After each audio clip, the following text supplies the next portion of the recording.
So hello everyone, আজকে আমি একটা নতুন এই ধরনের ভিডিও কখনোই ছাড়িনি। তবে আজকে একটা জিনিস আমার চোখে পড়লো, তোমাদের সঙ্গে না শেয়ার করে পারলাম না।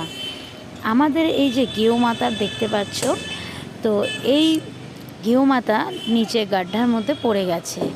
তো যাই হোক, পড়ে গেছে, এখন সবাই মিলে তাকে ওঠানোর ব্যবস্থা করছে। কিন্তু গেও মাতাটাকে কি করে ওঠাবে? তো যাই হোক, অনেক মানুষ দেখতেই পারছো, তারা অনেক চেষ্টা করছে। অবশেষে একটা বুদ্ধি খাটিয়ে তাকে উঠানোর ব্যবস্থা করা হলো। তো তোমরা দেখতে থাকো কিভাবে এই গেও মাতাটাকে ওঠায়।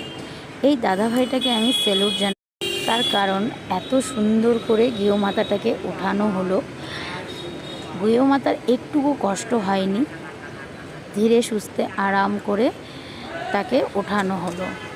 আর এই যে দেখো, গেও মাতা অবশেষে উঠেই গেল। দেখো, একটা ক্রেন গাড়ি নিয়ে এসে খুব সুন্দর করে গেও মাতাটাকে ওঠালো, একটুকু তার।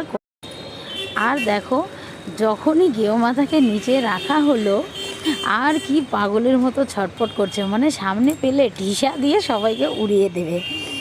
তো যাই হোক, গেও মাতা আসলে ভীষণ ভয় পেয়ে গেছে, এত গাড্ডার নিচের থেকে উপরে উঠলো। যাই হোক, সবাই অনেক ভালোভাবে কাজটা করেছে। তোমাদের কি মনে হয় কাজটা ঠিক করেছে কি না অবশ্যই কমেন্টে জানিও। সবাই মিলে একটু বলো হর হর মহাদেব, কারণ গেও মাতা আমাদের মহাদেবই বলতে গেলে।